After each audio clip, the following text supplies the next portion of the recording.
Welcome back to another exciting edition of the Pointless Exercise podcast. We're going to talk about the Cubs with Oleg and Praz. And so, as coincidentally, joining us here are Oleg and Praz. Yeah, whoa. See how that works? That worked out Special real well. occasion for us to show up. Yeah. A day late. We had to wait for the Cubs to win before we could.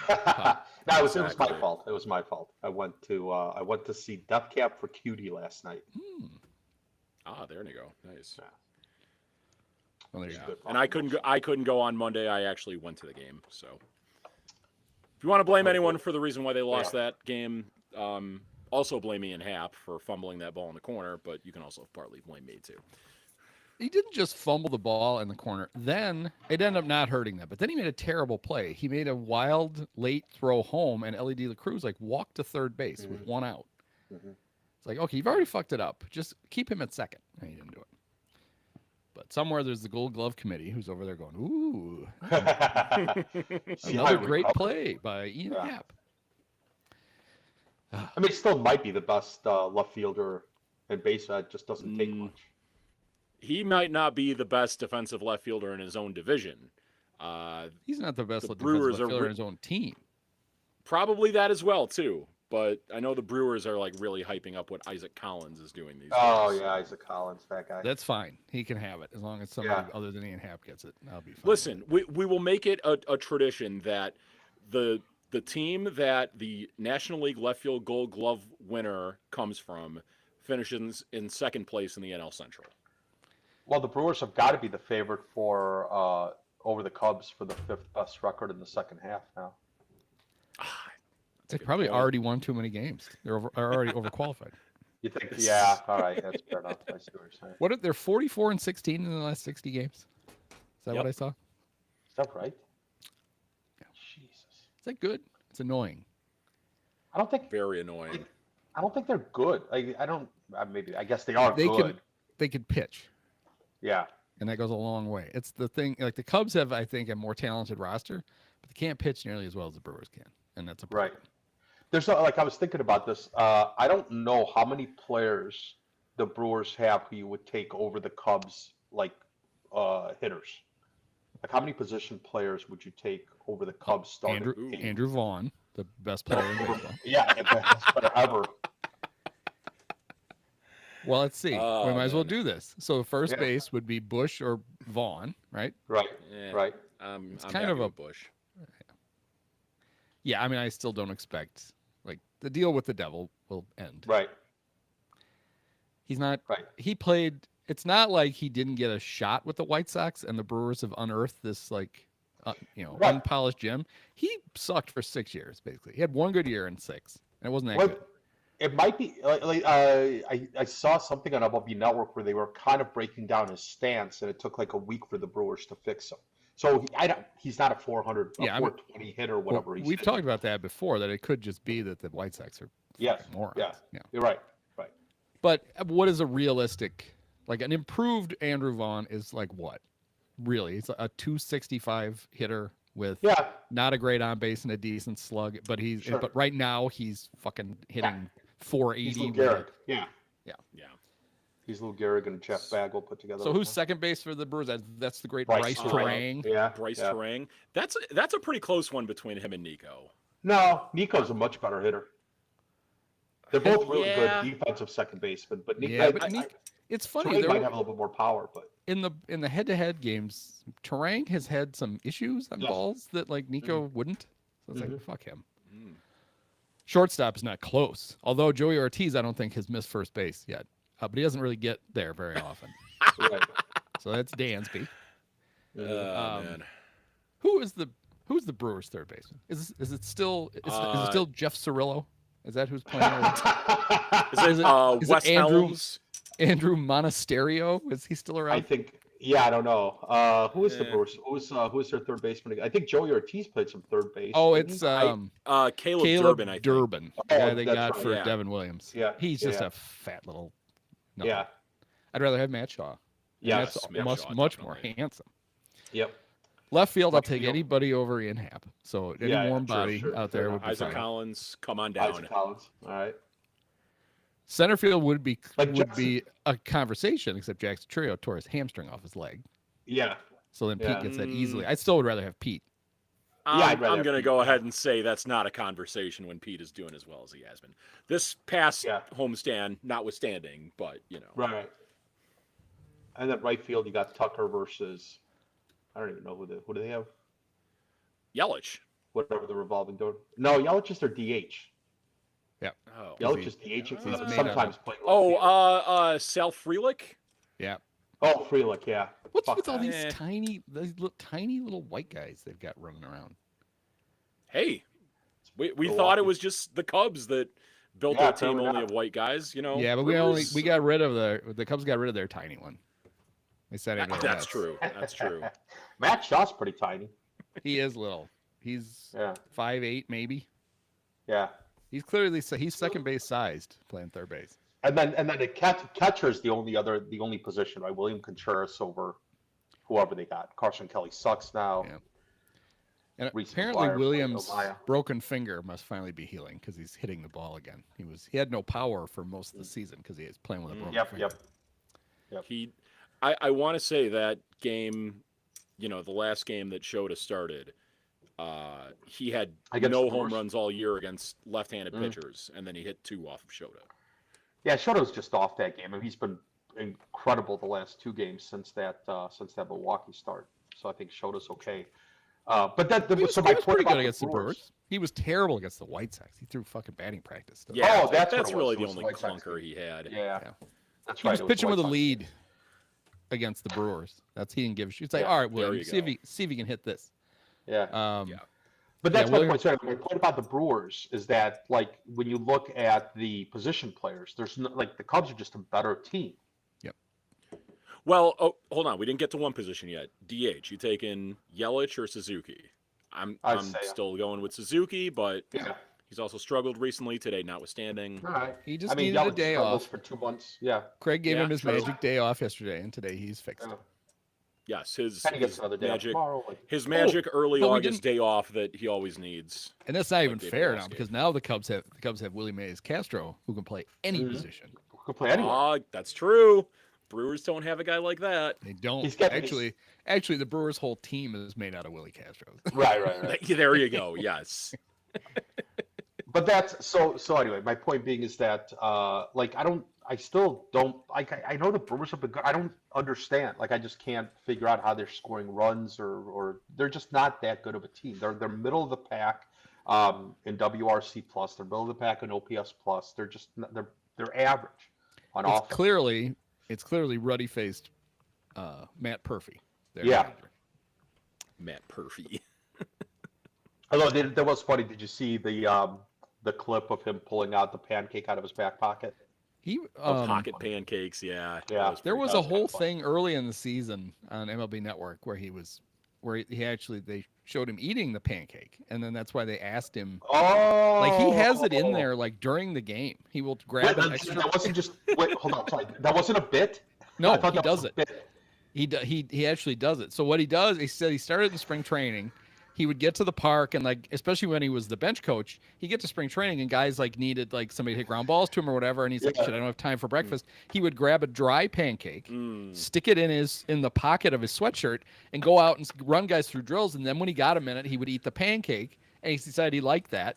And then he would go back. And so now he likes to Oh keep, my God. he keeps a That's even- pancake in fact, they said if you walk up to him like during a game, like the sideline report when they do a live thing, should just ask Yeah. him. He can pull a pancake out of his Well, sweatshirt. that's what they did. That any given time.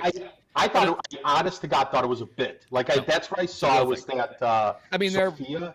they're playing it up to be funny, but the Yeah. reason that they're able to do it is because it's a real thing that he does. Oh man, I thought it was just like a bit. Like it's not nearly as funny now. Like it was He should hilarious, but I do- thought it was a bit. He should do what Joe Madden did with his dad's hat. He should shove the pancake down the front of his pants, and then you can just pull that out. You can have a pants. Oh, I'd rather that's- a pants cake would be much Pants better. than cake. a- There we go. Yes. All right, so I'm gonna trademark Oh, man. pants cake. For any Brewers fans hate watching this, don't steal that. We're It's going up we're with selling the hell out of that. that's going on the list with the garbage family that owns the Cubs. Yeah, yeah. trademark. I Oh, own that yeah. one, and Yeah, now I'll I get got it. this. I probably owe you about $100 from saying that because I say that all the time. You make up for it for what you pay for your subscription when you don't. Yeah. That's true. Right. Yeah. Well, not now. Now I've got a trial subscription until February. Or why are we talking about this? Never mind. But yeah. Anyway, going back to this, the Cubs are better than the Brewers. So everybody, calm down. What are they? They're 4 out now. 3. 3.5, but Brewers are up by 4 runs right now, Oh, so yeah. probably going to wind up being 4. It's over. Uh, I'm declaring it over, right now. It's all Jed's fault.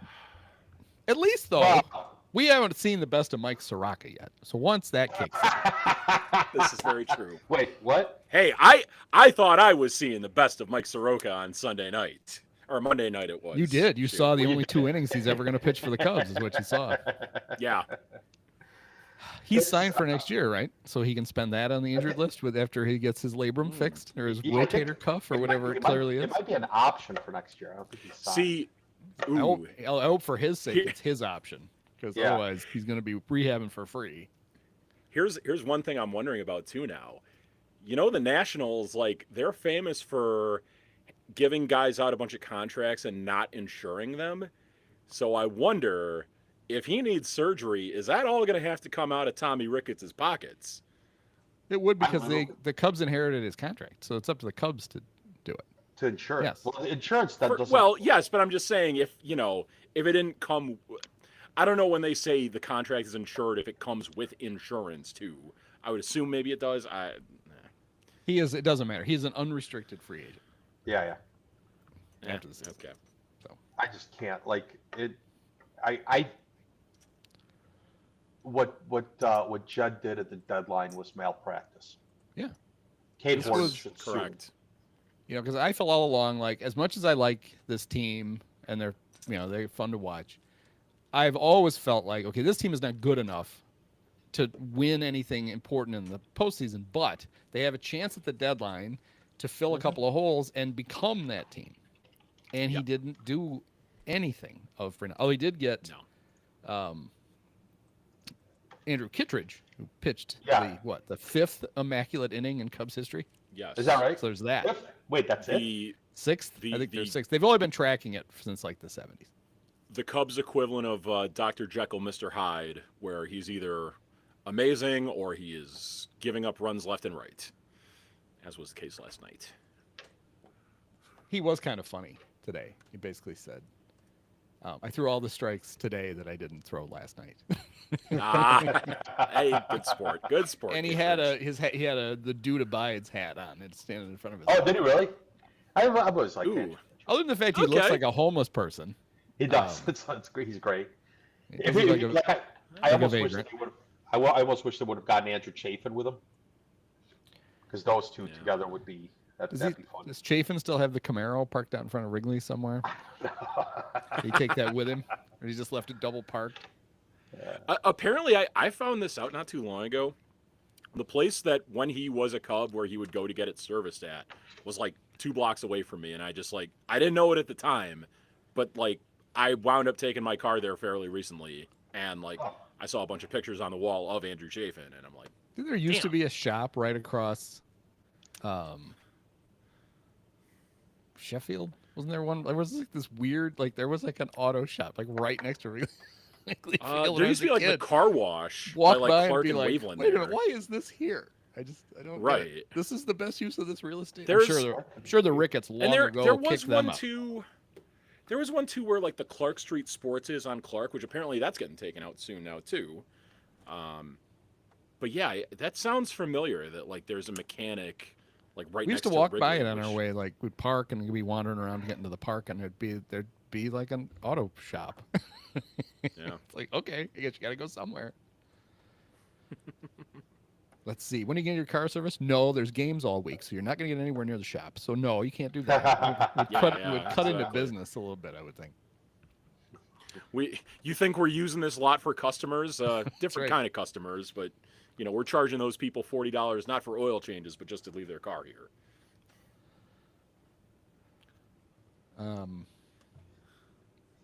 Yeah. So, but the Cubs at the trade deadline, even if the Soroka, is that how you say it? 'Cause he didn't Yeah. pitch long enough. For me Are to- you confusing him with former Soroka. Cubs spring training invitee Mike Soroka, who used to pitch for the White Sox? Yeah. You know who Mike I Soroka thought that famously too. gave up a hit to in that spring training? The only hit the guy ever got in spring training. Who? Garth Brooks. Oh. Oh, That's wow. I think that's a pretty good sign you're not making the team when you give up a hit to Yeah, the country music say so. singer. Like the Cubs could have, the Cubs really should have traded for Merrill Kelly. Like I think somebody pointed out Yes. that it was one of those, like they were so focused on trying to get that controllable starter and trying to make the big move that they let all these other. Charlie Morton would have been perfect. They need Yeah. innings out of their But starters. even those guys went late in the day. Like So Right. Jed could have Yeah. like no, Yeah, I'm saying Jed had right, yeah. more opportunity to get them, even Yeah. if he's distracted by Yeah. Mackenzie Gore. yes. At some point, you're like, okay, fuck, we've got to get somebody. All right, Yeah. let's get Morton or let's get Kelly. Yeah. The other Also, thing like, was- are there not? Sorry, go ahead. I was I just was gonna just say, gonna are there other people in? Are there other people in the front office that can make these phone calls with other, front offices? Like, can Carter pick up a phone for Yeah, Christ's but- sake? Wow. But when Carter calls a team, it's 20 minutes of. Did you know I went to Vanderbilt? I did. Yeah, And that's true. when I was with the Indians, did you know I was the first scout to see Jose Ramirez? Yes, Carter, we know. Did you call for a reason? I don't remember. Did you want to talk about a pitcher? Some guy messaged me and Sorry. said the Cubs were deeply in on Class A, and that was going to be their big move. And then 2 days before it's like, okay, well then they had 2 fucking days to make a trade. Yeah, If that was right. true. None of this, and this idea. Well, nobody got a controllable starter. I Okay. don't give a shit. Why couldn't you be the one team that actually paid what it took to get one? That should be an advantage, right? If everybody's backing off Yeah. because it's too high, somebody stands in there and says, "All right, fine, we will pay what it costs to get this guy." Instead, if they were flying off the board and all of a sudden you're like, "Oh shit, the prices are going even higher." They weren't clearly. Nope, they weren't going anywhere. And Jed was just like, well, we See, didn't want to break up our great young core. Like- It's fucking malpractice to finish and have Owen Casey and Kevin Alcantara in your Yes. farm system now. I'm with you It's there. fucking ridiculous. I'm with you there. I will say if it took Matt Shaw and Cade Horton, Right. one or both of them, 2 guys who have contributed to the success of this team, I have a hard time parting with those guys, especially Cade Horton with how well he's been. Well, and But so here's if there was a pitcher out there to be had Yeah. for say Moises Ballesteros, Owen Casey, and Yes. take your pick of a 15 to Top 20 whatever, yeah, prospect in the rotation. Cub system, yeah. I wish that trade would have been made. Yes. The thing about any of those controllable starters, and Judd should have known this going in. He should have there should have been a plan C, D, E, Yep. F, whatever. Is that Right. you knew that they were going to get asked for a lot at the trade deadline. They're going to get asked for a lot in the off season when you have 29 other teams that are going to want Mackenzie Gore also. Yep. So there's no incentive for the Nationals or for the Marlins to trade any of those controllable starters, or for the Twins to trade any of those controllable starters. Because you're going to have 29 teams that are going to clamor for those guys in the offseason. And so they're asking for Sean Horton. But you have to know that going in. And so, all right, you don't talk them down, fine. Go out and get some guy who can take up the innings that Cade Horton's going to run out of. And this whole idea, when Dave and I talked about it last week, Mm-hmm. I couldn't believe the Nats were actually going to trade Mackenzie Gore because they have an interim general manager. Like you want the interim to be the guy who makes that decision when you can simply wait until either you make him permanent or you hire somebody else and you make the trade after the season. What was the Nats rush? I don't understand what their motivation to have traded him at the deadline was. And it felt like Jed spent 3 days on the phone like a teenage girl with his feet kicked up behind him on the bed going, so what do you think? What do you think? Wouldn't he look cute in our uniform? Oh, Yeah. It's like, call somebody else. They're not fucking serious, Jed. Yeah. Maybe. I do appreciate going after Mackenzie Gore. And I think this off season there might be a pretty good shot that the Cubs actually get him, and there's I'm not it's pretty cool. It'd be pretty cool to get him. But like I said, you're at the trade deadline. There is a deadline. You have to get innings out of somebody. You have to get innings. Right. And you made this point. You've been making this point all year, Andy. Is that between Matt Boyd and between Cade Horton, you just don't know how many innings these guys Yeah. are going to give you come September. That's a good point. Yeah. And it's not that you're worried like, oh, they're going to break down physically. Right. You just worry they're just going to get fucking tired and not be effective at some point. And then Fatigue. and then you worry about it like when Boyd has the start against Milwaukee where he can't throw a fucking strike. You know, like, oh, is this? But then he bounces right back and he's fine his next start. Yeah, Cade had a couple of bad starts. He's been good. it's been amazing. But you also play. There's a governor on both those guys. I mean, there's a reason Cade came out when he did today because Craig has to he has to have innings left for him at the end of the year because he needs him now. He can't be like, all right, we can squeeze an extra inning out of him because we've got other guys. Well, they don't have other guys. No. Cade Horton, those are probably in Shota. They've got three pitchers they can actually count on. Yes. Yeah, what the fuck's going to happen in October?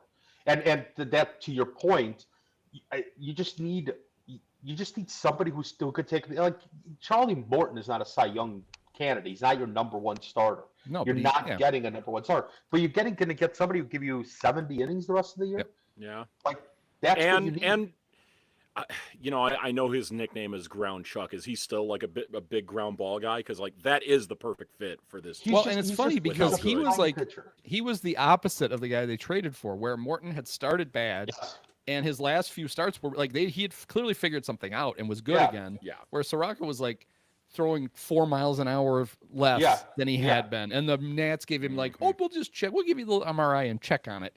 And then they fired those over to the crack Cubs medical team, who probably looked at him upside down and backwards. And they're like, what is that? Is that an elephant? Yeah, What is we looking at? But And honestly, I don't care if you trade two low-level prospects first. If you think, but he can't be the only guy you get. Right. Exactly. That's the problem. Exactly. Like you can take a chance on him, that's fine. But if that's the only thing you do, it's fucking lunacy. He's a guy who hopefully maybe you counted on 40 or 50 innings the rest of the year. Like Charlie Morton is just a professional pitcher. Like like I said, he'll give you a 3.5, 4 ERA, whatever. Like just go out there and throw 6 innings a day and you're fine. And if you have a bad start, you bring in then you've got Assad or whoever else is going to come back and you're okay. But it's like, but you got to do something else besides rely on Horton and Boyd. And they've been great, but like. The one that upsets me the most, honestly, is hearing that they were in on Adrian Hauser and then him going for the price that he did because, like, what the hell is Curtis Mead at this point? Like, he's, he's basically a post-hype prospect that, like, the White Sox are just throwing a flyer on at this point. It's not like you were in on him and some team stepped up and gave a better prospect than anybody expected. No, he went for at least what everybody expected and maybe even a little less. And you still didn't get it. Yeah.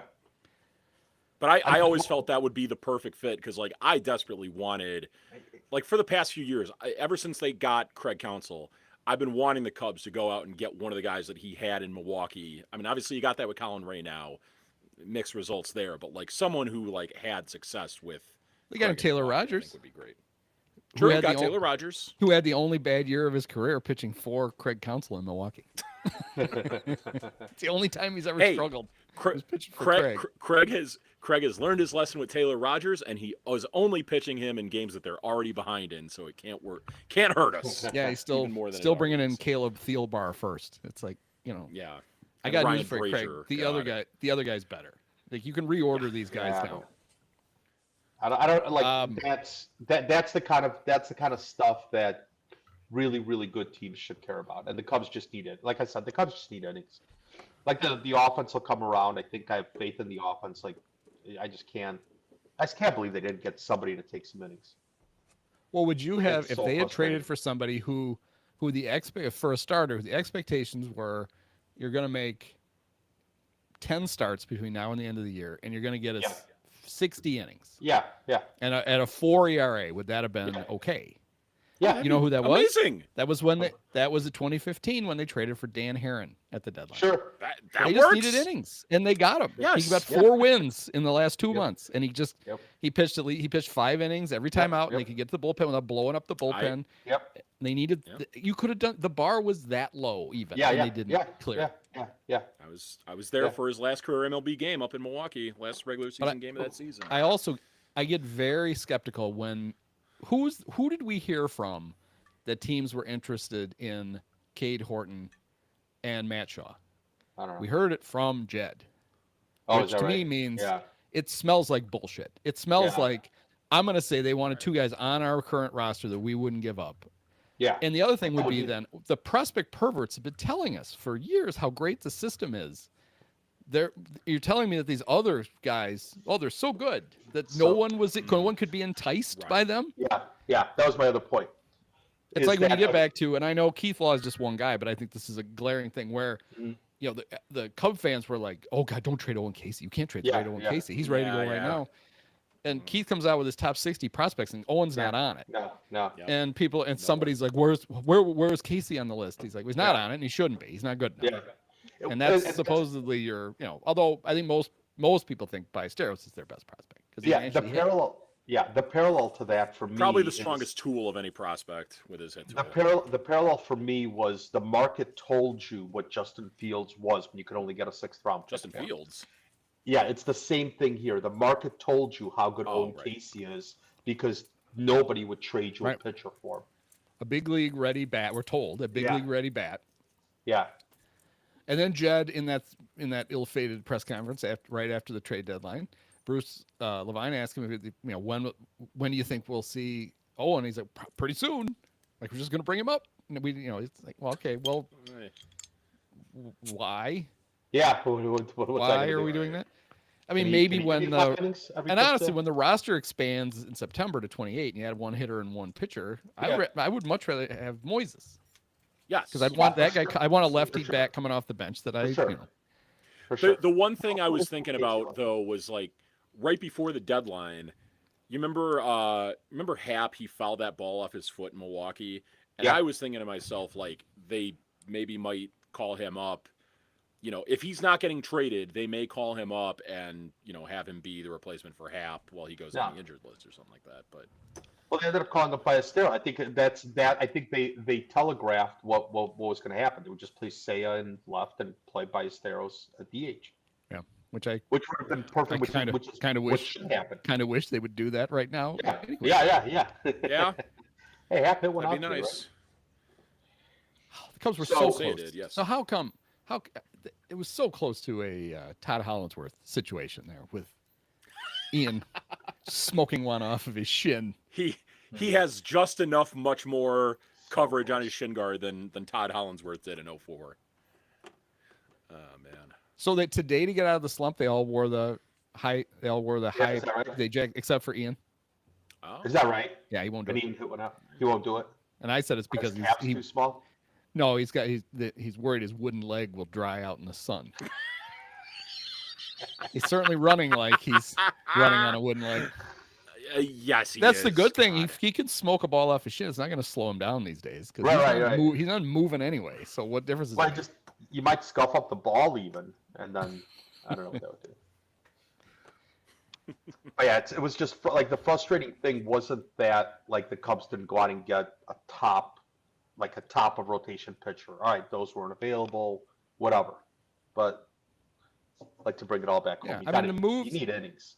The moves they made, Yeah, although earnings. obviously when the one starter you get, it pitches 2 innings and leaves with an injury, Yeah. that's not great. They were all like fine, right? Like in principle, they were all like great. yes, yeah. it's great to get another. I mean, Rogers was basically free because the Yeah. Reds included him in the trade to Yeah. get Brian Hayes, and the Get money Pirates out. like, we're not paying this guy, Yeah. right. and so he's a very useful lefty reliever. That's a good Sure, trade. yes. Kittredge Yeah, was Kittredge is pitching good. very well after he had Yeah. knee surgery early in the year, and once his knee healed up, he's pitched really well. Yeah. Willie yeah. Castro, Yeah. you needed Yeah. to upgrade that bench because your bench is Yeah. terrible. Those Yeah. are all really good moves, but then They're you good, missed. but- Then you stopped. You were Yeah. one Yeah. shy, and actually, I still think they're too shy. Yeah. They should have Also, aggressively okay. tried to upgrade this offense. They're acting like because they Yeah. scored a shitload of runs in May and June that Yeah. that it doesn't. It's are you watching the games now? Because But I it think kind of it's- feels like you're a bat short. Yeah, those Right. guys weren't a bit like they're not going to get Naylor. They're not gonna, like it was clear Eugenio Suarez wasn't coming, right? Like they just. But weren't why? gonna- And Praz can talk about this. That Hall was not yes. that. The Cubs could. No, The Cubs easily could have matched Yeah. that. And maybe the Mariners would have just Yeah. kept upping it. Yeah. But the, what he went for is a price that you look at and go, really? We couldn't have fucking topped yes, that? the first base prospect that the Mariners traded to the Diamondbacks for Suarez in the top 10 first base prospects on MLB Pipeline, the first baseman ranked right below him is Johnny Long. Yeah.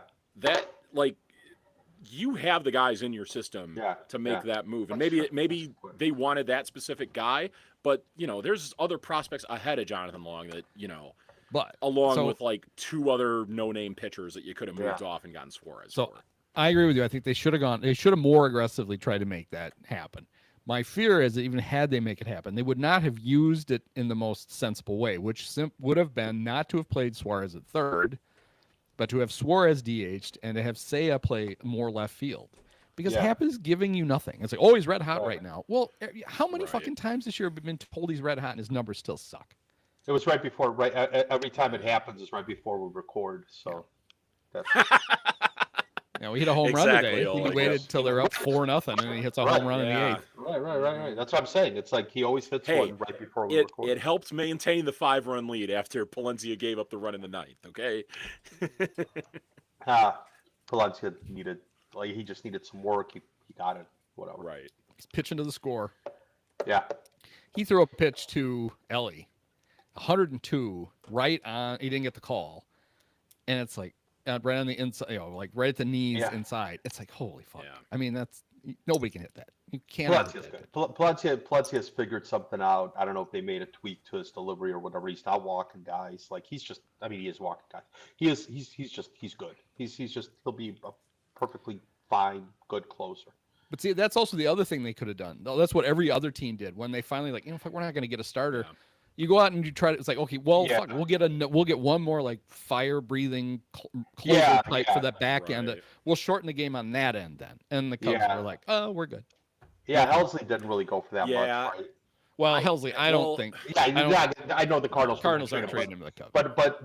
but Yeah. Duran, the Phillies gave up, 2 really good prospects Yeah. for Duran. 2 guys who the Cubs Mick Abel was one of them. Yep. Yeah, No. the catcher.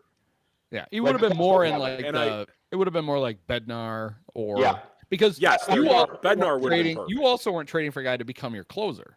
Right. You right. were looking for an 8th inning guy, so you Yes. could take. But they were good with what But, we have. who else did Because they it would be get? nice to move Brad Keller to the 7th. Yes, just move everybody down a little bit. Yeah. But and that's the other thing. The Cubs went out. As much as they failed to get that kind of older starter like Morton or Kelly, they went out and got 2 old guys for the bullpen. Yeah. So now you've kind I mean, of you've so painted far, yourself so in a good bit of a there, corner. They're but- good. They're fine. But you've sort of painted yourself in a corner where you can't really move guys in and out. Like you're the 13 pitchers you have now, that's who you have until Hey, September. Oh no, thanks At least- to you have Nate Pearson back, so you Oh have yeah, that's there's right. the, you For do have now, the for 13th now. spot can be Yes. you can Yeah, shuttle that to Iowa. But you got to bring up a starter. You need a starter for Soroka's next. Right, and it's start. going to be my it's gonna guy be Connor Assad, Nolan. right? Come on up, please. Or Assad. I have yes. a hunch that you are never going to see Johnny Long or Connor Nolan play for the Cubs. I just have a hunch. Who? All right, crush my dreams already. Why don't Wait, you? who was the second guy? Connor Nolan, a pitcher in Iowa who I really like. And then Oh. then Johnny Long, the 5'8" first baseman that he can't wait to come see play for the Cubs. Oh, Yeah, no. why, He can go. He can go. That's Craig who loves him. He does. He talks about Johnny Long all the time. That's a Brewer there. That's a guy the Brewers get their hands on. He's going to hit 35 homers. If the Cubs have him, he'll never hit more than 4. Yeah. Jeez. Yeah, that was. All right. But I so think I said everything. did Assad make it? He made his last rehab start today. He's ready now. Is that right? He's back in the shoot, and then Tyon is supposedly Tyon right is behind ready? him. My whole thing with Tyon Tyon- is we were waiting for his back injury, and instead he did a calf. So as soon as he comes back, that's when the back injury He'll get happens. the So back- you might That's as the well back just, injury. Exactly. Yep. might as well predate his injured list spot. Can you do that? Can you predate it instead of post date it? He's going to go on the injured list He's- in a week. We've already Instead filled of- out the forms. Can you just take them? Like what? Instead of retroactively, it's proactively Proactive. placed him on the injured list.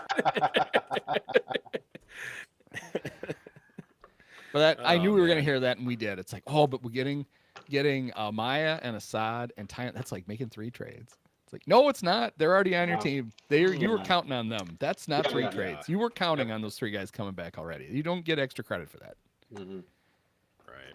And they're not. And it's not like, look. I mean, I guess Tyone could be that guy who, again, assuming he doesn't get the back injury, Tyone could be that guy who can give you, 70, 60, 70 innings before the end of the year.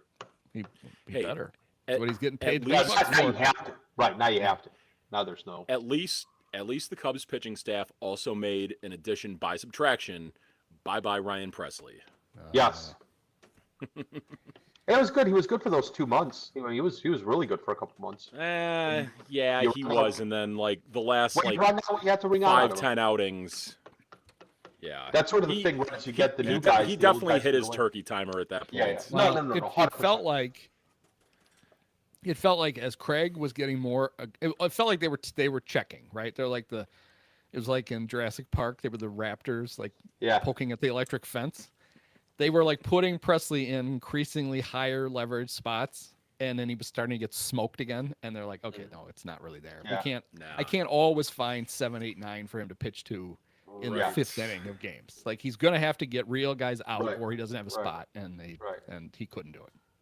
Yeah, but it's fine, right? Bruhan is gone. Like it's good to replace those guys. Like that's good. That's good. Yeah. Just wish they would have had one Here more. I thought, Justin Turner would be cut, and then he's probably got job security for the rest of the year after Sunday. So, Well, I it's mean- not just that, but I think they really appreciate what he does for the younger guys, and he really there is value in that. Like So I don't want to go all Bleacher Nation on you.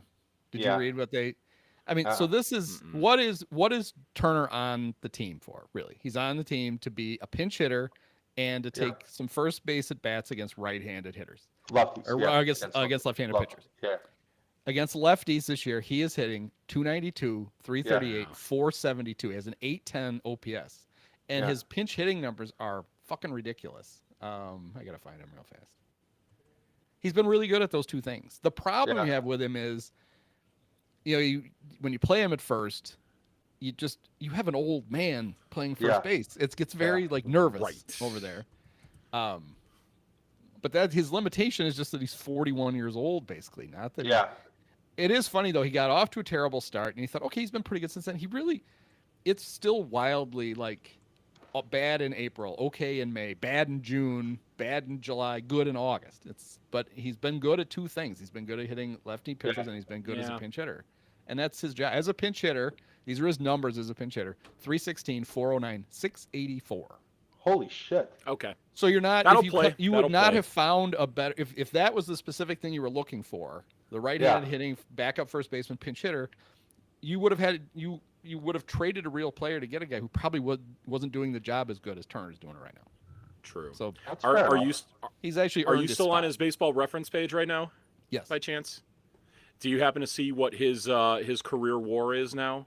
He has cleared the Harold Baines threshold. Oh, he's a Hall He's of Famer. passed Harold Baines at 38.9. Yes, he'll be going into the Hall of Fame as a Cub.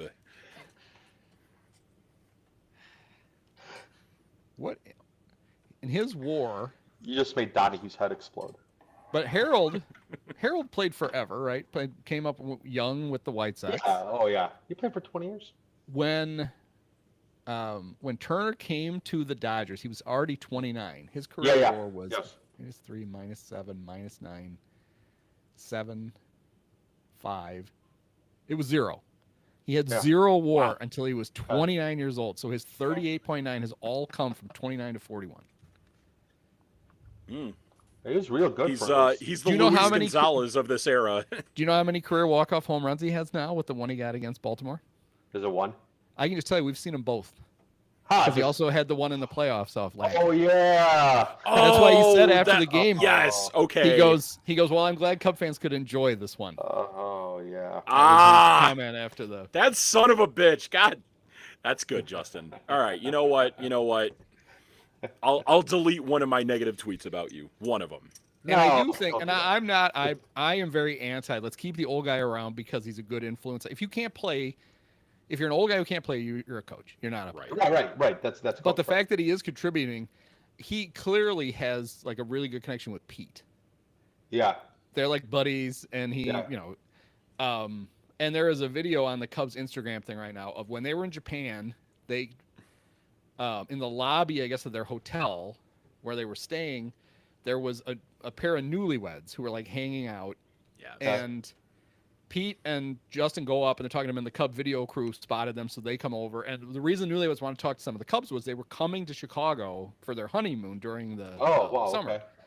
So Justin is like, "Well, when are you coming in the summer? So are you coming to a Cub game?" And they're like, kind of like they're not really sure. They're just kind of nodding.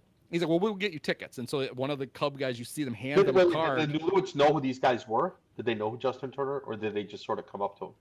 No, they knew they were Cubs. They were there to meet. They were there to see Cubs. Oh, I got you. Okay, got it.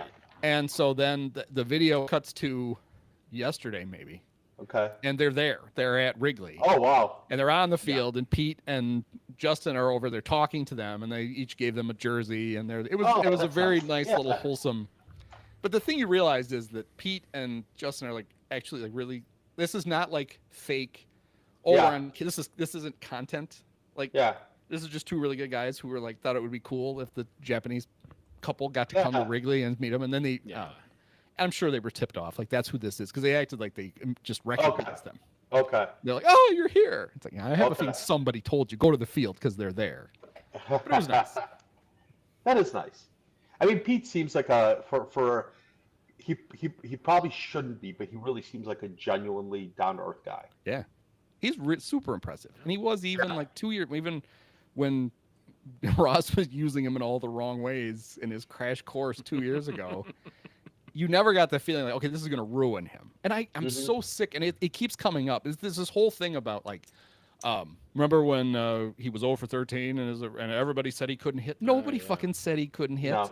Everybody's like, he wasn't ready. That was the only thing. It's not that he. Yes. They act like these some of the bloggers and shit, and they were like, well, every Cub fan was like, we should get rid of him. He can't play. It's like nobody fucking said that. Nobody said that. Yeah. Nobody said that. He was 21, and he was overmatched. And he missed his first professional season because of injury. Yeah. So he started late, and he's still a kid. He's still young, right? He's still 21, and he's only probably had 2 years. 23. He played in the minors. Is he 23 already? He's at the time he was around 21. Yeah, because he was out of high school, and then first professional season was probably when he was 19. He missed that, and then probably spent a year and a half in the minors, and then he was 22. He was in 22. He spent the whole year in the minors with the Cubs. In 23, he came up at the end. He was 21. Okay. He's 23 now. He's 23 now. Somebody, I'm sure, texted him the details of Roman Anthony's new contract, and Pete went, "Oh, mine's more than that." That's what I'm getting. I think that's a fair contract for him. He's probably very happy with himself. So he didn't take that one extension offer earlier this year. Well, yeah. So the Anthony one is what? It's 9,180, but it has a bunch of like. It can really be worth 180. Like I think it could be good. Get up to 180 if he hits some accelerators. I think it goes into the up to 230 if he hits everything. Oh, it's a big deal. It's 8,130. You're right. I guess it's 8,130. It can go to 190. You're right. Okay. Still a lot of money. Yeah, I mean it's a perfectly fine contract for somebody that good.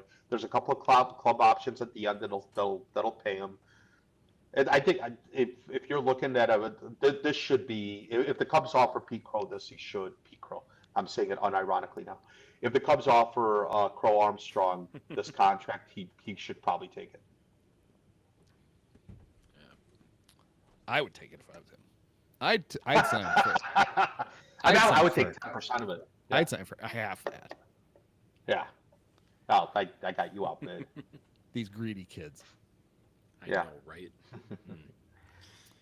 But this feels about right. It's good for Roman Anthony. I think Roman Anthony is, Pete is clearly a much better defender. Roman Anthony's a really good. Like that guy hit his hard hit rate this year is like over 50%. Yeah, he's really good. Bonkers. Like. Yeah, he's really good. But Pete also has an extra year of service time on him. And I think Pete Crow Armstrong has just done a little bit more. Like he's just achieved a little bit more in his major league career. But I think this is a perfectly good contract for him. I'll keep saying it. If the Cubs offer him this, then I think that they'll be in a good spot. Roman Anthony went to Anthony Rizzo's high school. Is that right? Stoneman Douglas? Oh, is it Stoneman? Yeah. The one that got, was that one of That's the the school one. shooting ones? Yeah. Yeah, that one. That one. We don't have to go there. Yeah, I wonder if he was there. it happened. Ooh, maybe. No. Yeah. He's only 21. Yeah, he was probably only there, I don't know, 6 years ago. Is that? I guess so. When did that happen? I'm He clearly was not good. he was born in 04, so 2018. that was when he was Oh, yeah. 14. He would have Yeah. been a freshman possibly. Holy shit! Yeah. Yeah. Oh wow. Did he transfer in there or something? I don't know. Whatever. But yeah. So the only thing, I can't tell you. I don't know. I've got his school records on file. Oh, here. I can yeah. go through them and look. He got a C in geography when he was a junior. I don't know what the fuck about that. Ah, Can't what a find his ass dumbass. home. Well, he did apply to go to NIU, so I mean, come on. Clearly. You can't spell genius without NIU. yeah, I guess that's It's true. right in the middle. that's how true that is. That I have to think about it for a second. You can tell we went to. It's like, okay, how do you spell genius? Wait a minute. NIUG? What? No, it doesn't start with the. You know what? Never mind. Oh man. NIU. Oh man. Yeah, the only thing that the Cubs, you've already used up the two of the pre-arbitration years on Pete, so that's the only that. Well, they moves didn't. everything They didn't up a use year. them up. They got sweet deals, is what they got. Yeah, well, I mean, what I'm saying is that Right. moves He up the paid him contract. nothing, is what they did. Yeah, They're like, ooh, we didn't have to pay him for those. yeah. In Well, fact, what I'm that saying is should moves up make the it. contract. That should mean you actually you saved. Think how much Yes. money you've saved this No. year on his production. Yeah, but my point So is, with these what's a war worth now? Where we settle, it's like it's either $8 or I $9 don't million, know. right? I remember it used to be Well, they it was used to say about- it'd be worth like 7 million per war. But the problem with Pete's war, going to it's like- be what, a 7-war player this year? yeah, Yeah. So I think you yeah, you could 56 million. you could yeah. bank some of that theoretical value. Yeah. And you can No, pay it my to him. point is, from Pete's point of view, that moves up the years because now he's a year closer to free Yeah. agency than Roman Anthony is, and so when you structure the contract, you have to work that into it because the idea is that your first couple of years, like Roman Anthony's contract, I don't really see what it started with or what it breaks down to, but it can't be more than $1 million or $2 million in the first couple of years. Well, if you structure those contracts right, if you're the team, yeah, you are rewarding the player by projecting salaries in his ARB years that are probably slightly more than what he would expect Right. now looking to Fine. arbitration. But then your reward on the other end is you buy a year or two Cost of for- his free agency yes, exactly. at less than what he would cost on the open market. Exactly. So both That's of you right. end up That's like right. Pete gets Yes. extra money during his ARB years Yes. and he gets the Yes. certainty of this long contract. And your value is when he's his first or second year of free agency, he's not a free agent. You have him at a fixed cost. So the thing with Roman Anthony's contract is that he still becomes a free agent when he's 30-ish. So he could still sign a 9-figure contract. You don't really have that with Pete because with Pete, you can maybe sign him to a 6-year or 7-year Yeah. contract, buy out a couple of free agent years, but you're now accelerating. Like you're not going to buy out, like you're not going to be able to sign him until he's 33. If you do, then you really got to pay for it. Then that's where the Julio Rodriguez contract comes in. But like it just shifts everything by a year for Pete, but still it's a good place to start. The last year might just be a little bit more expensive than Roman Anthony's. Carter Hawkins wanted me to remind you that he's the one who scouted Julio Ramirez. I thought it was Jose Ramirez. Thank you, Carter. Thank you. Oh, Julio Thank you. Ramirez. Sorry, I was wrong. Ramirez. Yeah, Julio Rodriguez. He Julio Ramirez? also scouted Julio Ramirez too, but he didn't sign Was him. there- He was on him. He knew how good he was. He was all over it. Couldn't get the Guardians pay up, or probably Yeah. the Indians at the time. Couldn't get him to do it. But he knew. He's a whiz. I did like when Jed has the press conference that night of the trade deadline is going to haunt me forever because it was the little half-assed answers Jed was given and the weird he was doing his weird laugh, Yeah. but Bruce Levine stops in the middle of a question to go, "Oh, by the way, congratulations on your new contract because we haven't had a chance to do that." Fuck you! Why the fuck are you congratulating him? Shut up! That's not your Right. job. Do your job. But But he asked him. really playing to the company line for Marquis there. He asked him if Carter got an extension. Oh, jeez. And Jed's like, oh, I wouldn't speak to Carter's contract status. In other words, no, he didn't. But I'm sure he will because they love mediocre white guys. The Ricketts can't get enough of them. So For sure. Uh, I saw yet I they saw couldn't it was trade- Go ahead, Oleg. I was gonna say, I'll yet they bring it couldn't up. trade for a mediocre white guy pitcher no. like Merrill Kelly or Charlie Morton. Yeah, that was right in their wheelhouse. The guys they love Yeah. more than anybody. You would think, right? I saw so Evan Altman from Cubs Insider. He made a really good point on Twitter last night when everyone was kind of ripping Jed after the Kittredge blow up, and the Reds taking the lead there, including me with my very nice I did that Jed sticker that I want posted around. But Evan, I feel like he made a really good point. He said the thing about Jed is that he always struck me as the voice of reason to Theo's aggressiveness. That balance seems to be lacking in the current front office, and I feel like there needs to be someone else there to push the envelope a little. So And Yeah, I feel like that's a Jed really is- good point because like Jed and Carter are like basically the same person. I yeah, agree with he's that. I very do risk think averse. That's a good point. I do think though that the Jed being the voice of reason is way overstating what Jed's actual influence was.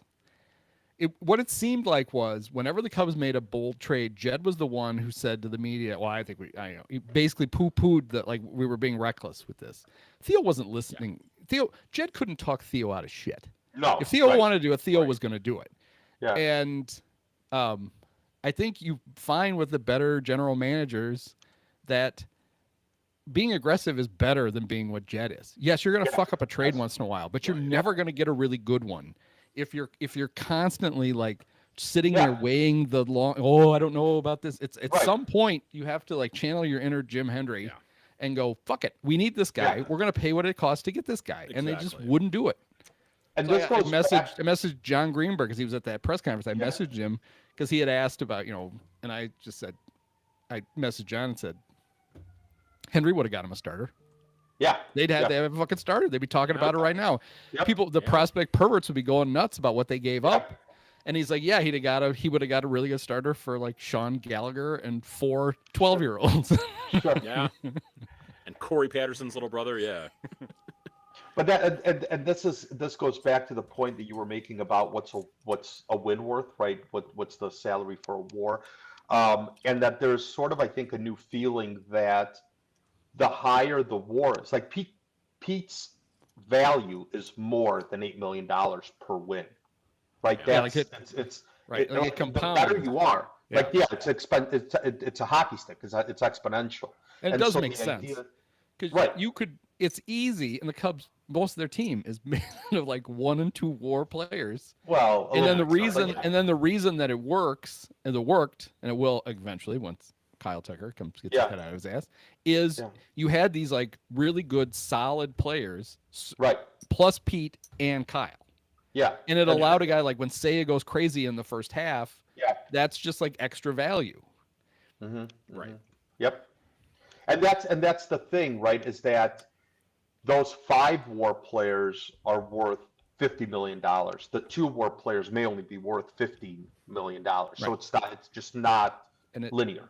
Well, and that brings a point that a few weeks ago, the roundtable guys were talking about the Cubs, and they were talking about how Jed Hoyer, the Cubs are winning, but Jed built the team wrong. Like the things he's doing that are working aren't supposed to. You don't build this team with this value. It's like the worst thing. Other general managers tell you the worst thing to do is to pay like $18 million over 4 years for a slightly above league average starting pitcher. Yeah. And that's Jameson Taillon, and it has worked. But they said that's fine if you do that, but then they were giving him credit for finally going out and getting Kyle Tucker. Like you can be this big market team that shops on the discount rack, but every once in a while you have to go get a big ticket item. And until then, he'd never bothered to do it. He was just trying to build this team out of. It's like, okay, Jed, honestly, you'd be better off picking the other lane, which is spending less on guys that you scout the shit out of instead of, well, this guy's been solid for a few years. We'll reward him for that, and we'll bloat our payroll with Right. mediocre players, which is what they Yeah. do. That's how you wind the up with core Dansby of the Swanson for Cubs 7 are years. Yeah. overpaid white dudes. That's Yeah. that's what he's built the team around. Yeah. And you see how frail it is when Yeah. Kyle Tucker all of a sudden doesn't play like the best Yeah. player in the National League, and you can't score a fucking run. And it's like, oh, Yeah. Yeah. I tweeted, I blue skied or whatever yesterday. People are already like, well, what's this Cub offense going to look like next year without Kyle Tucker? This is it. This is what it's going to look like. Yeah. They're going to struggle to consistently score runs again once you take Yep. him out of there. Yep. And people are like, see, he's costing himself a lot of money. I would say that he's almost unintentionally proving Mhm. what his value really is, because when he slumps just a little bit, the whole fucking thing falls apart around him. True. Yep. Yeah. How'd you like that sack bunt from him on Sunday? I actually kind of liked it a little bit because I didn't I like it at feel like all. it kind of reset. I feel it was maybe like just a little bit of a mental reset for him, and he actually wound up having a pretty good day that day because he got 2 hits after that. I thought that maybe Then might he should spark have something, and then then he should have gotten the day off. Like if you need a bunt to reset you, if you need a first inning sacrifice bunt to reset It brought to you, mind all the great bunts in Cub history, like Nomar bunting in that last week game against the Reds, the Braves? second With 12th the inning Reds. loss in a row, Yeah. oh god, where yeah. he bunted Jose Macias from second to third with 1 out in the 12th. Jeez. Yeah. Was that the Neffy- was that the Neffy prior bunting- 16 strikeout game? Huh? Was that the prior 16 strikeout game? I'm trying to think. I know Yeah, that it might was, have like, been right one in of that one of same those one of those cluster. two was. They lost two. Yeah. They lost 2 12-inning games in a row. Then there was Neffy bunting with runner at third and 2 outs to end a game. And then my personal favorite, Doug DeCenzo bunting on Rob Dibble, and Rob intentionally throwing it at his legs because he was so mad that Doug DeCenzo had bunted at him. Got himself thrown out of Roger the Clemens game before Roger for Clemens. whipping a ball at the tiniest player on the field.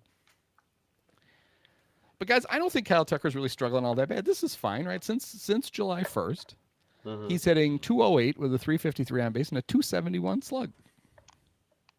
It's a pretty good on base. 3 doubles and a homer in 96 at That's bats. not great. Not great. But I will say, what's his on base? 350 something. 353. Honestly, Go ahead. should you lead him off for a while? Not. That's what we Not a did bad with idea. just salvaged value of Hap last year. That's what they did. Yeah, I'll tell you this much: Right. I would not be mad if Kyle Tucker had Friday off too. Give him 3 days to Give him 3 days. heal and up the then bring him back fingy. Saturday, and let's go. Yeah. The Cardinals feel- are ass. You should be able to beat. You should be That's able true. to beat. You should be able to give him the weekend off. So actually, Yeah. send him Yeah. Send him up to Lake Lawn Lodge, like when Leo DeRocher fucked off to go on a honeymoon in Right, the middle of the right. season. Just Send have him him up go there. all the way to Toronto right now. Meet him when And, they play the Blue Jays. And just we can handle it. It's the Cardinals. We can handle this without you, Kyle. We'll see you on Monday. Yeah. That's true. Man, The funny that's thing is we easy. don't know which injury is it? Is it the finger? Because then he also the The Tuesday foot night before or the- we went to the yeah. game, he was bashing a ball off of it just below Yeah. his kneecap. Yeah. It's like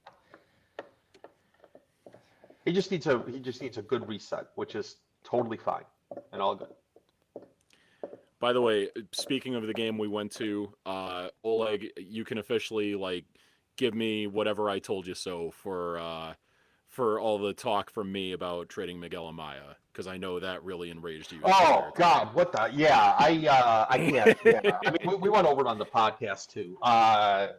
Yeah, like Carson Kelly blows, right? Like he's back to. No, being he does Carson not Kelly. blow. Come on.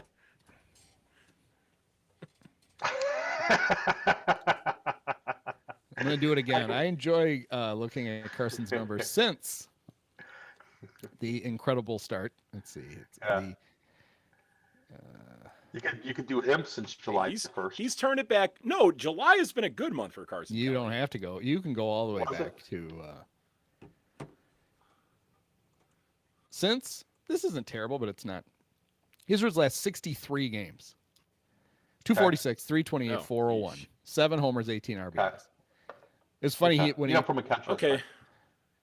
right, but it's so frustrating because what is his? He was so unbelievably hot at the beginning of the season. Yeah. That despite that, He- his OPS is 846. Y- And that's his- what people Craig is that's his current. It's ridiculous because he's been like a 700 or 680 Yeah. OPSer Right. ever since, and Craig Yeah. still sticks him right in the middle of the lineup. Like it's almost Oh, like he looks at yes, the okay. scoreboard That- and he's like, well, look that at that should not number. be That's pretty good. It's like, no, that's not. Yeah, that's not him That's now. not reality. Yes. Right. That's Nafy after friggin' May of 2005. Hey, Neffy. I don't want to spoil where Neffy ranked in our all-time Cubs second baseman because he did play. Oh, he did well- play. Oh, you one had him listed season. as a He was second the baseman. he was Okay. the primary Yeah. second baseman one season Yeah. for the Cubs. Yeah. But he number one. He right ahead of Ryan. You have to. We ranked him. Yeah, I mean we were realistic about it. Hey, Well, you know have what? to, if you consider That- how many seasons, We couldn't just that- go into sentiment. Oh yeah, Ryan Sandberg. Everybody Yes. liked Ryan. We just died. Well- We're like, no, we got to take a clear-eyed look at you this. got to be Almost objective. as good That- as Neffy Perez. Yeah. That home run that he hit for the Giants, for the Rockies against the Giants, was more valuable than anything Ryan Sandberg ever did as a Cub. Well, how many? Sorry, I'm probably going how hell many- after saying that. yeah. What did hang on. what did How Ryan many- Sandberg do for the '98 Cubs? Nothing. Right, He didn't. nothing. Didn't even This get is a hit. true. He went This hitless. This is true. How many seasons? How many seasons? How many? Love you, Rhino. seasons- How many seasons did Ryan Sandberg save? None. He didn't say anything. Right. So there you go. Nope. That's a good point. I think you're on Just think something, Andy. if he wasn't out in the bleachers in '95 and he was actually on the field, Yeah, I don't think it Are you would. saying that Cindy would have?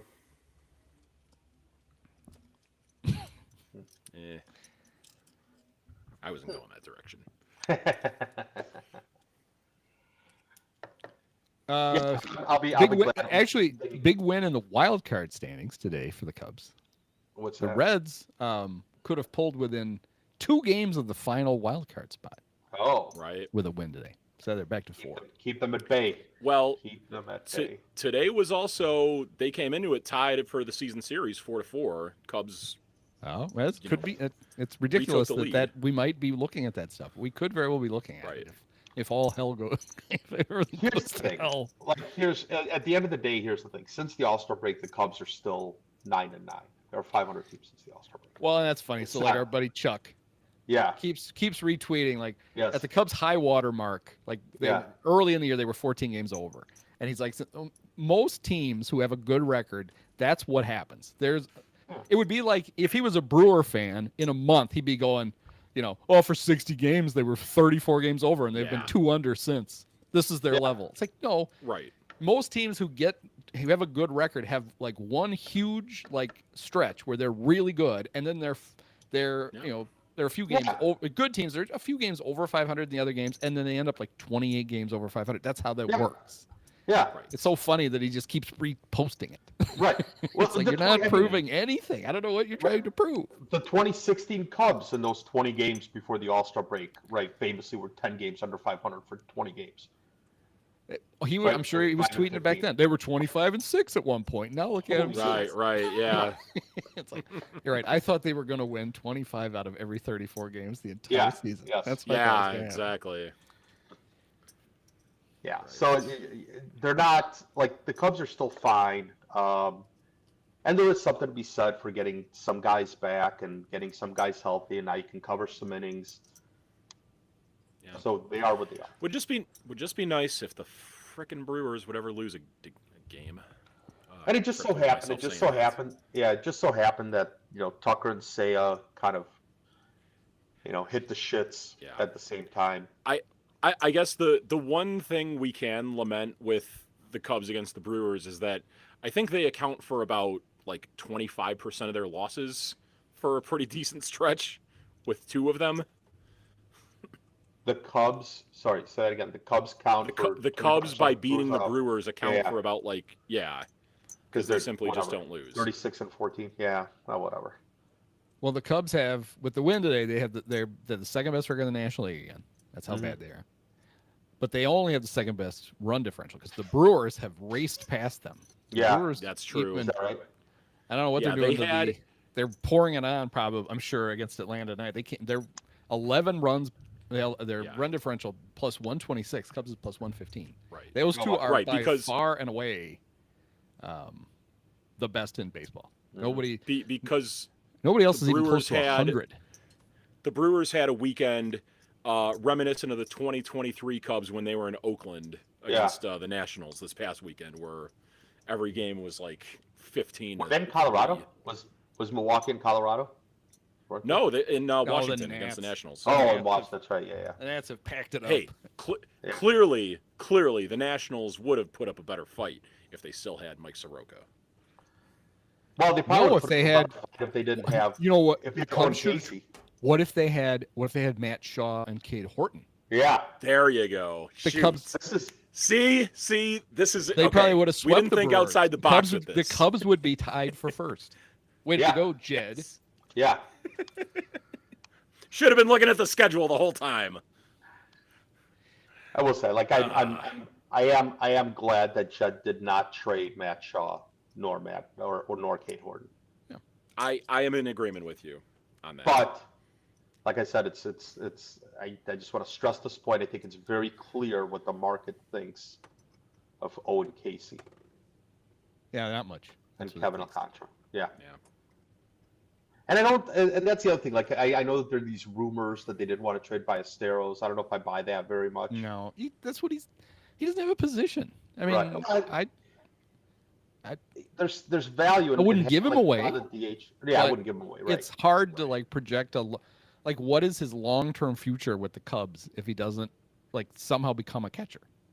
Well, Haps only got 1 year left after this year, so he puts you resign Say, you put him. You're just gonna have like the as a 20. You're gonna have 34-year-old. the 22-year-old. He's gonna be. This is gonna be a DH for his entire Who life. cares? No, he will be What? an upgrade in left field over Ian Happ. He probably would be if they put him out there right now. The Brewers' upcoming schedule. They go play the Mets this weekend, or they go home Okay. and they play the Yeah. Mets, and then they get the Pirates. And Paul Okay. Skeens is scheduled to pitch all 3 games. I don't know how he's going to do it. Yeah, whatever. Then their road trip, they go to the Reds for 3, then they come to the Cubs for 5. Very Yeah. reminiscent of the 2003 Yes. Cubs Cardinals, Cardinals 5 yeah. games in 4 days. I'll be series. there for the first game of that. Then they go home to play the Giants and the Diamondbacks. Then they've got the Blue Jays. So they had enjoyed a pretty cush schedule. Then the Phillies, then the Yeah. Rangers. Okay, some hard ones in there. Their second to last series of the year is in San Diego. Okay. So enjoy it while you can, Brewers fans, all 9 of you. Yeah, there you go. Correct me if I'm wrong. They finish with the Reds, right? Yes. Okay, because I saw a lot of like doom and gloom Cubs fans last night, lamenting the fact that like the Reds might pass up the Cubs, and then it's all going to come down to that last series of the year, and the Brewers are just Oh, going to not Jesus have anything Christ. left to play for. And Anybody who's worrying about that on the fucking 5th of August, just block all of them. I still can't bring myself to scoreboard watch. It's like, who gives a shit? There's no way. There's 2 Yeah. months to go. It's a complete. I know Praz has been doing it since May. He's been rooting for the Brewers to lose Yes. every night. Oh my god. okay, I mean, in, well, wait, hold in, on. fa- in fairness, I only do it in May just because I hate the Brewers Wow. and because I Yeah, hate the I was Cubs. gonna say, I'm just well, doing Well, it yeah, because like I want to see those teams I lose. always enjoy watching the Cardinals lose, and I like the fact Yeah. that this Cardinal team will go on these long stretches where they almost got shut out an entire series for the second time. They've already done it once Yeah. this year. They can go on these True. long stretches where they can't score a fucking run, and it's just great. And Yeah, just, it's great. it's wonderful. Like, there's nothing wrong with wanting the Brewers to lose in May. I'm with you, Andy. I can't. Like, first of all, because you know that this streak has happened, and you're a rational Cubs fan, or you're So I'm a still, like- rational baseball fan. When I'm down here, I have the Cub game when they're at night. I have the Cub game on the big TV, and I have Big Inning on the little they're both the same size on the other TV. But I'm watching Big Inning, and I'm 99%. It's just my looking for my fantasy players. That's all. Yeah. Oh, yeah. Yes. I'm not in that mode yet, worrying Yes. about like who's winning and who's losing. Once in a while, I'll turn on the game if I have a starter going. Like, I'll turn on that game. Yeah. But yeah, generally speaking, for me to put on a non-big inning, like during big inning, for me to put on a non-big inning game, I have to have probably at least 3 or 4 players in my various fantasy leagues playing. I will do it for like certain, well, especially once Big Inning ends. Yeah. Yes. Then I will look for like an announcing team I like. So it'd be like Yeah. Kuiper and There you go. Kukoc, Yeah. or the crazy guys Don Orsillo and Mark Grant in San Diego. Ah, San love Diego. them. Yeah. And there's those certain guys guys are I cool. will avoid. God. Like Yeah. I will not listen. You cannot force me to listen to the Diamondbacks TV crew. Nope. You Yep. just cannot make. You could not make me do that. Yep. Yep. Pretty much the same. I don't like the Pirates guys. I really don't like the Pirates Yeah. radio guys. I don't remember what The, it was. But that was like it.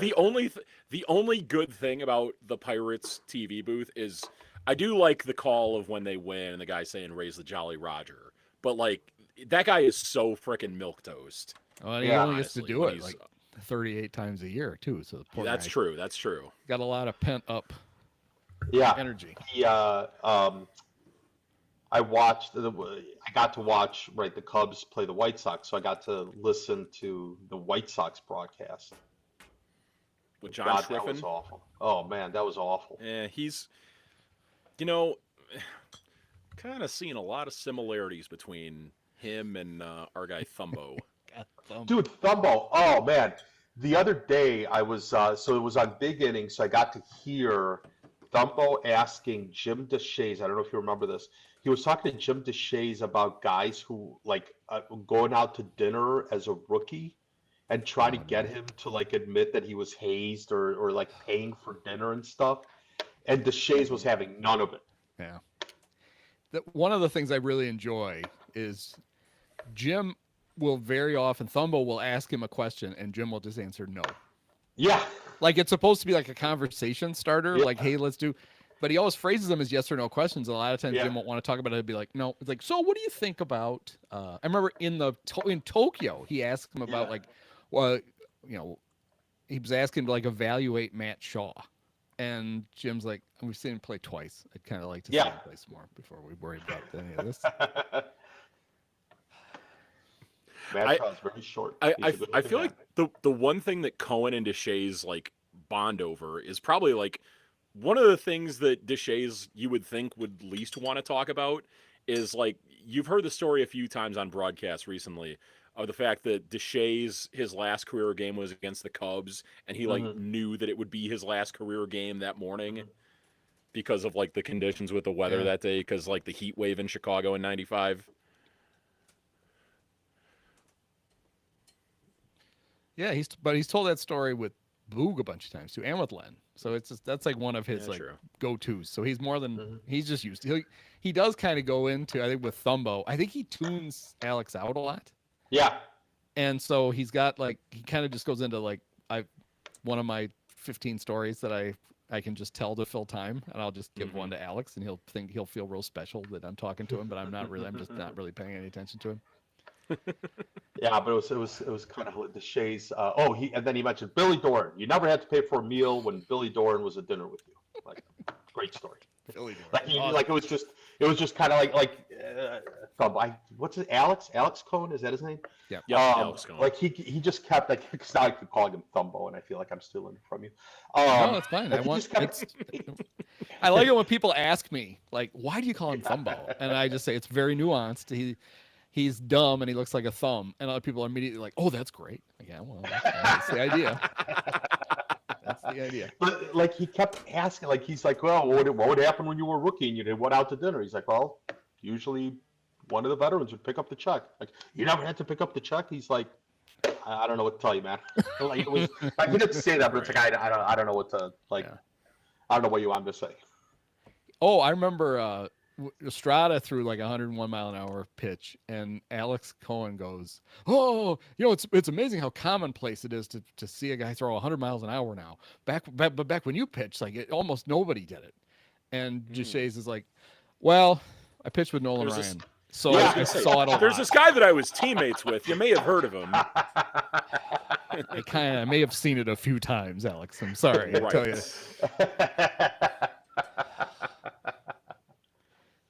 Oh man. One thing so the Soroka thing, that was Monday night, right? So it just amazes me the way Marquee covers the games they're in. So when we get to the top of the third and he's not going back out, we see Ben Brown on the mound.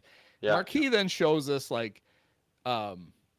Soroka talking to the trainer you show him like coming off the field at the end of the top of the second, talking to the trainer, and then going down into the clubhouse. And then clearly we know Marquis has a camera in the bullpen, so they could see that Ben Brown was warming up. Why was it like a shock to everybody then? Like, shouldn't they have been covering it then? Like in the bottom of the second, shouldn't they have showed us, it looks like Soroka might be hurt and Ben Brown is warming up in the bullpen? And they didn't bother to do any of it. And they do a lot of that shit. And then somebody else pointed out, like, also, Elise is sitting in the dugout. Like, you could have gone to her and said, yes, like, there you go. Yeah. hey, but they didn't. They just, and we get that shit all the time. It really annoys me. They act like Boog is the worst at this. So, like, there'll be a pitching change, and he won't tell us who's coming in. Mm-hmm. They just go to commercial. They're so bad about it. It's like they forget that they could actually show us who's warming up. But then, so like Craig will come out, he'll make a pitching change, and they just, that's it for him, and they go right to commercial. And you're sitting there like, well, who the fuck? Wouldn't it be nice to have known who was coming into the game? It's the little things that it's like they intentionally do that shit. Yeah. Well, it's like with Zaidman when he describes the play before he tells you what the result of the play is. It's maddening. He did it today. Was it Dansby who made some awesome diving play today? Today, Wednesday. Sorry. Probably. I think it was. And so he like spends a good 3 seconds describing the play before telling us that the runner was thrown out of first base. Yeah. It's like, do the result, then describe the play. Exactly. Yep. Completely bass at it. You know what I noticed that he did today too? Huh. Is he will say like for like a pop-up, he'll be like towering fly ball, and it'll be a ball that like doesn't even leave the infield. You're thinking this thing is like scraping off the ivy possibly, and my dad used to complain about Tom Brenneman on the radio calling foul balls with he hits one hard to right field, that one is going to reach the seats. And Dad's like, well, you're leaving out a key piece of information. If it's what fair, side of the foul pole? that's a problem. If it's foul, which it seems like it is because you're not excited, then it's probably harmless. But you might want to tell us. I mean, the worst, and I think I'm going to let Donahue go off on it for 20 minutes. I don't remember this crap at some point, is Boog's call of foul tip is foul tip into the mitt. Yes, of course it is. And Deshays this year explained the rule to him. He basically, because he's like, foul tip fell out of his mitt, and Jim's like, well, no, that's just a foul ball. That's not a foul tip. Yeah, it's only a foul tip if he catches it. You have to catch the ball for it to be a foul tip. And Boog's like, oh yeah, that's a good point. And the next one, foul tip into the mitt. It's like, oh Jesus Christ, he just told you. No. You don't have to say into the mitt. It's the reason it's a foul tip. It's implied, yes. Yeah. It's not a foul tip if he doesn't catch it. It's just a foul ball. Yes. Right. I have friends who now make fun of me for that. They're like, hey, look at that foul tip into the mitt. Like, shut up. So on Saturday, I was doing some yard stuff. So I was like, well, I'm going to make sure I head into I want to see the beginning of the game because they were going to do some, they did some Ryan stuff on Friday, but the Saturday one was going to be, they were going to wear the blue jersey. Yes. And I thought that's going to be a nice touch. That's going to be cool. But I got distracted. I didn't come down till like the top of the second. And I can tell you what my reaction was when I turned the TV on. I just went, what the fuck is this? This is not what you said you were going to do. This is bullshit. So what they did was they made the announcement they were going to wear the iconic blue jerseys. Yeah. Which is the ones that right. And I was like, I can't believe they could. I'm like, I'm really impressed that they were somehow able. I mean, I know they've been getting us ready for like 6 weeks that Ryan was dying. We knew that. Yeah. So I thought they must have actually planned ahead, and to honor him, they had the 84 style jerseys made, and they're going to wear the blue 23s. Right. Oh, the navy, the ones we grew up with. It's like the softball jersey. Yeah. They turn on the TV, and all it is the stupid regular alternate blue one with 23 with no name on the back of it. And I'm like, that's just so half-assed. Why would you? Why wouldn't you then? If that's fine, you couldn't get those. Who cares? Why aren't you wearing the pinstripes? Why isn't everybody wearing the pinstripes with 23 on it? It's the home jersey he wore for every single game that he played for you. Why are we doing this thing that in 97, it was the first year they had the alternate one, and they only wore it like 8 times or whatever it was, and I think they only wore it on the road. It's like, this is not but it had the Motorola patch on it at least. The most important thing. Right. They had the jersey sponsor patch on it. And it was like this is so typically Cub, which is they did so many they did some really cool things. Like the video tribute to him was really good. I really liked the fact they had Sutcliffe and Jody Davis take second base out before the game and stick it in the ground. That was really cool. Yes. And then you get to the thing that you promoted. You made such a huge deal out of it, and then it's that. And you're just like, oh, for fuck's sakes. Right. Why even bother? Yeah.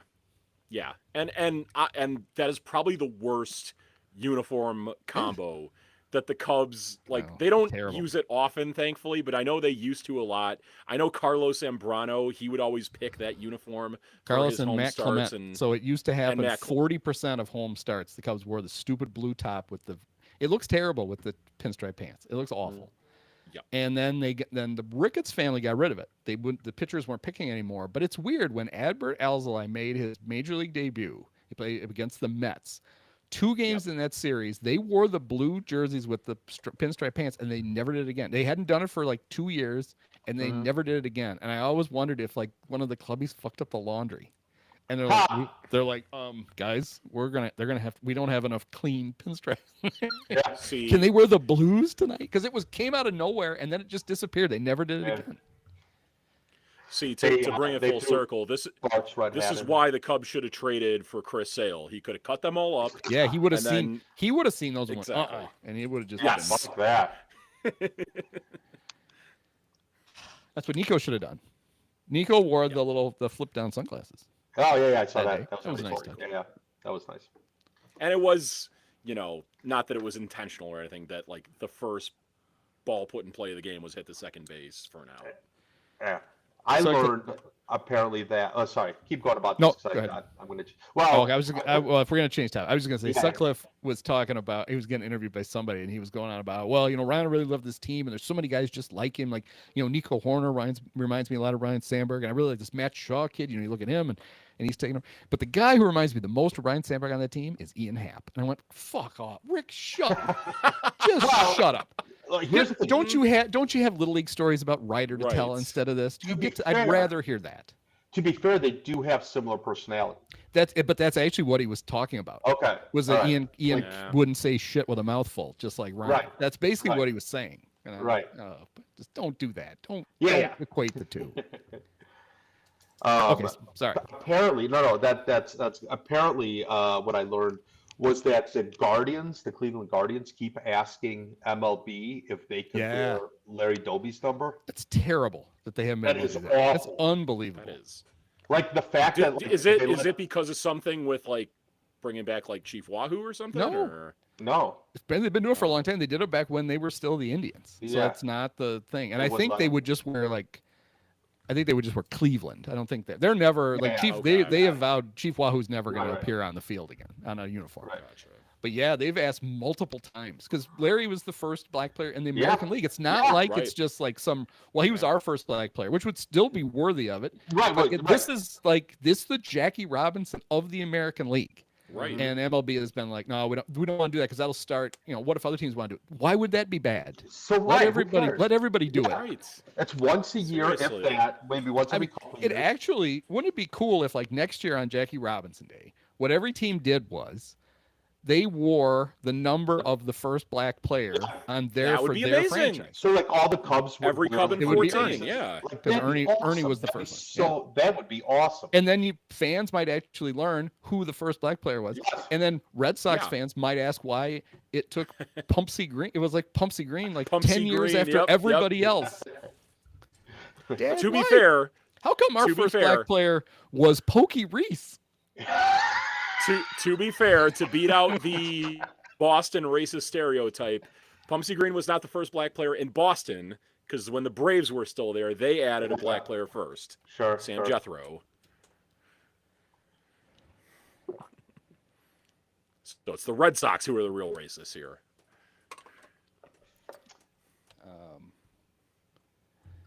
Well, not to spoil, but we talk about the second black player in Cubs history on our Remember This Crap second baseman. Gene Baker? Gene was actually signed before Ernie, but Ernie played in the game before Gene did. They got him, and Mike says the exact truth. They signed 2 so they didn't want Room together. it was so they'd room together, so a white guy wouldn't have to room with the black. Yeah. guy. Ah, that would make sense. Yeah. Oh boy. Oh boy, it's right. All right. Well, sure. When we do this in 2 weeks, Cubs will be right back in first place. Yeah, everything Everything way will be better. fine. Brewers will Hey. have lost 9 in a row. This It'll will be right during on the that heels of Brewer that big series, right? series. Yep. Yeah. All right, Dur- let's have some fun. Thanks, Andy. Thanks, All friends. right. Thanks, guys. Thank you guys.